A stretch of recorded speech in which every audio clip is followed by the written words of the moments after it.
Hi everyone, my name is Danny Alfop and I will be taking you through today's lecture on social appraisal, identifying social impacts. Now that we have an understanding of why social appraisal is so important in construction, we will work through the process of how to identify, predict and evaluate the social impacts which may arise from a given project. So identifying the likely social impacts. These impacts that the project may have can fall under several broad categories, and this list is by no means exhaustive. The project may impact way of life, the community, accessibility, culture, health and well-being, the surroundings, livelihoods, and the decision-making systems surrounding the project.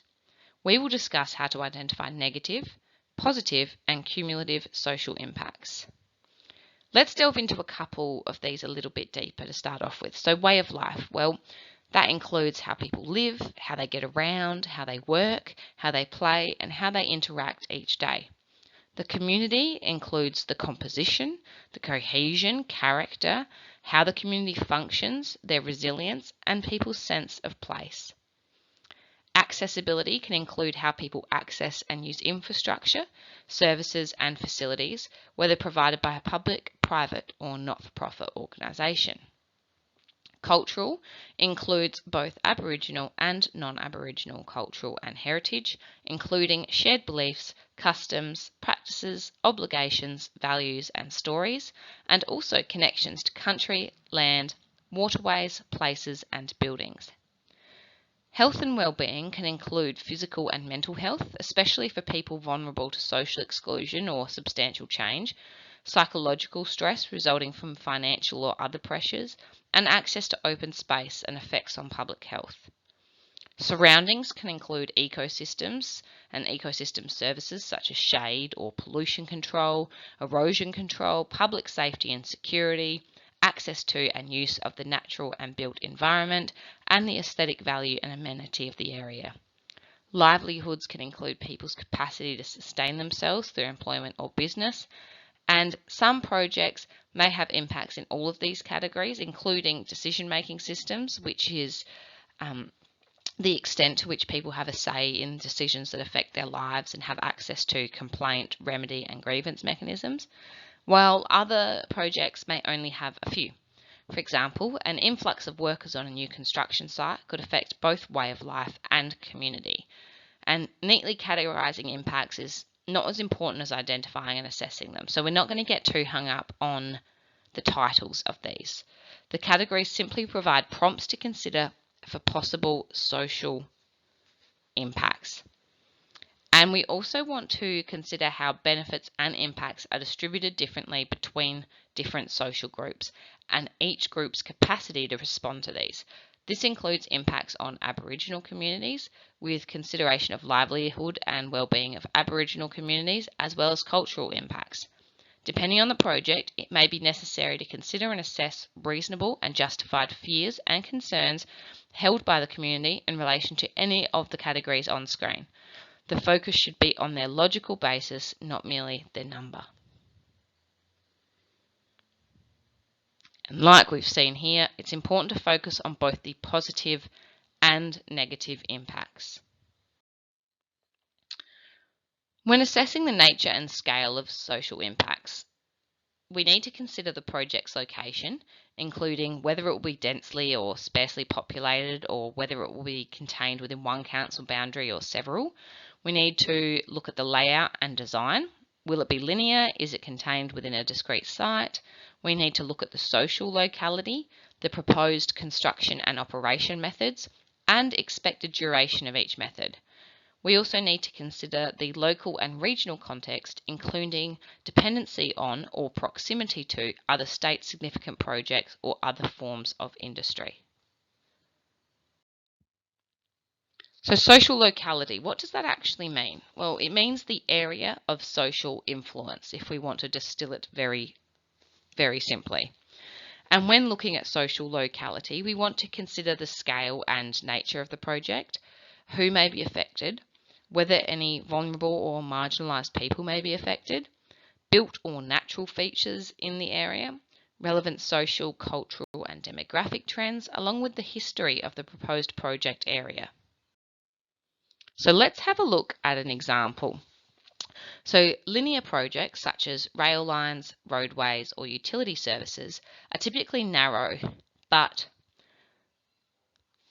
and we'll have one here. So we've got a small project here, and we've got the project's social locality, and we can see that this is not a rail line. This is not a long but narrow. And so here we need to consider the project's social locality around this one location or around this one property. This is a confined project example. However, if we look at a diverse example of, say, the road, it has a larger social locality that it can influence.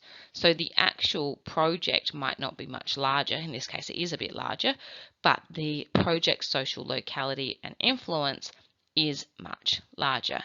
And we can see that the analysis here would need to consider the broader area as well as any key precincts or areas that will experience a higher level of impact. So what does that mean? Well, there are areas that have a transformative level of direct impact, and this is just an example. So this could be an area where a previous intersection is being upgraded to a large roundabout, or where some large piece of influence and construction of high impact will be made.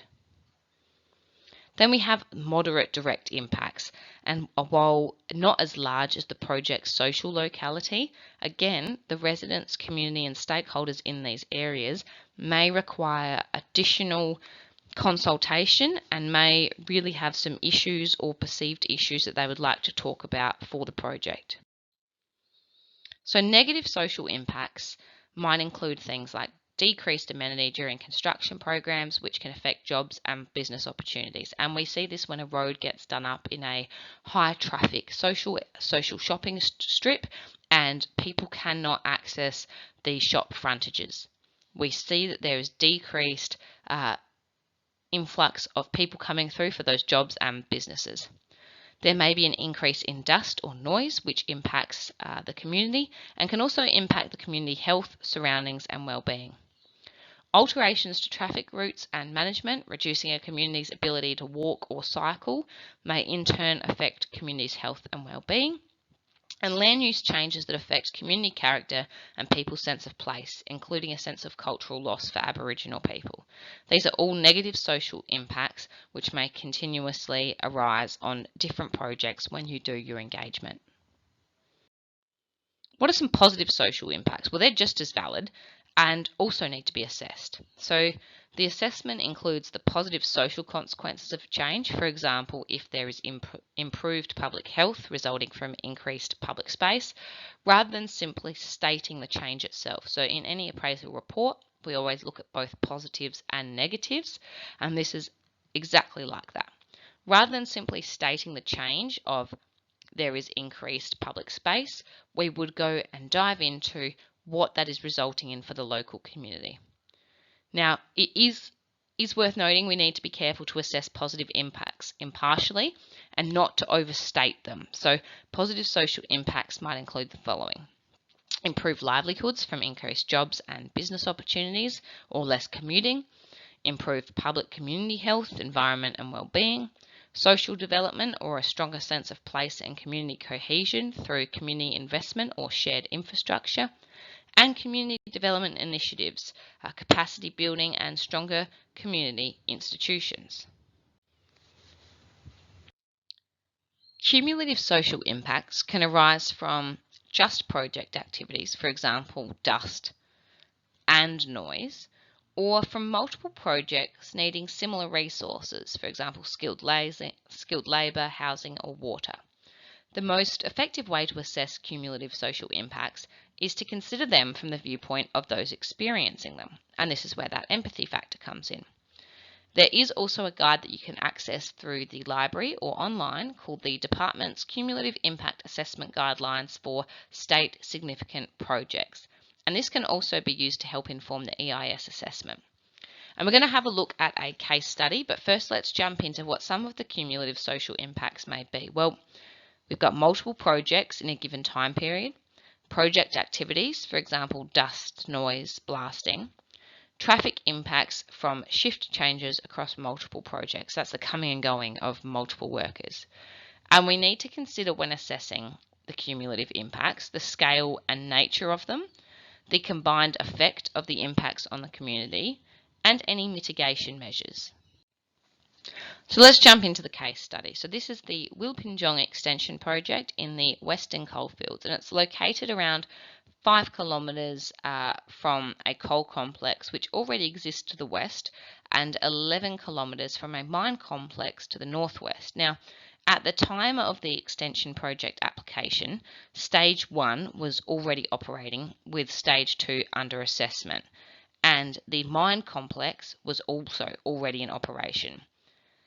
Now, this extension project was approved subject to conditions, which included a number of conditions designed to manage cumulative impacts, including requirements to coordinate shift changes on site with shift changes at the nearby sites and mines to minimise potential cumulative traffic impacts of shift changes of the 3 mines all at once on the local community, coordinate the timing of blasting on site with the timing of blasting at the nearby mines, again to reduce the volume of blasting throughout the day, and to coordinate noise and air quality management at the site with management at the nearby mines to minimise the cumulative impacts.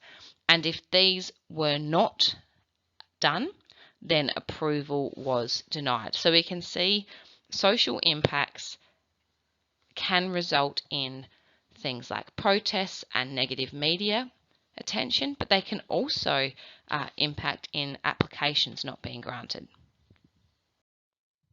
So let's have a look at an example of a cumulative impact, again on this area down at Selleck's Beach. Now, we've got the project location in red, and again the project's social locality in light blue. Now, if one or other of these two projects were to occur at any one time, there may not be too many social impacts to be appraised. For example, if we are looking specifically at this one site, there's not going to be too much influence on the local community here from one site development, assuming it's just a residential build, for example. With this road upgrade, there would likely be some complaints, particularly due to roadworks, due to noise complaints, etc. But we've got this road here that we can access and Gulf View. And then obviously there would be traffic management in place all around here. However, if both were to occur in a short period of time, or for example at the same time, the cumulative impacts to those in the surrounding areas might feel more like this. So if everyone is using this road, everyone's cutting through here, there's big delays here, that is when it's important to think about the cumulative impacts, because we've gone from having only a couple of areas of transformative level of direct impact to quite a few. And again, with people everywhere, and I know this is a silly example on screen with the little images, but if you've got people everywhere, loud machinery, particularly in an area like Selleck's Beach where there are a lot of holiday homeowners and a lot of retirees, this could negatively impact their ability to enjoy their property or their land. And if community engagement is not done correctly and things aren't put in place to minimise impacts on the community, this could easily end up with some negative media attention or negative community attention, which also is linked to the construction company and the designer's reputation. Now, often it's the case that several related technical studies are undertaken during the environmental impact assessment and then incorporated into the environmental impact statement. And we know that we consider the results of these studies, but have we looked at how we can consider them in a social impact assessment? Not always relevant, but worth considering. For example, relevant environmental studies may predict and model noise and air quality emissions during construction, or the economic cost assessment may predict gains or losses from the project. The social impact assessment report complements these by examining how people might experience these environmental and economic changes. The figure on screen from the Department of Planning and Environment illustrates the relationship between the social impact assessment and other specialist studies and how these relate to the environmental impact assessment. And the key takeaway from this is that appraisals are not done in silos.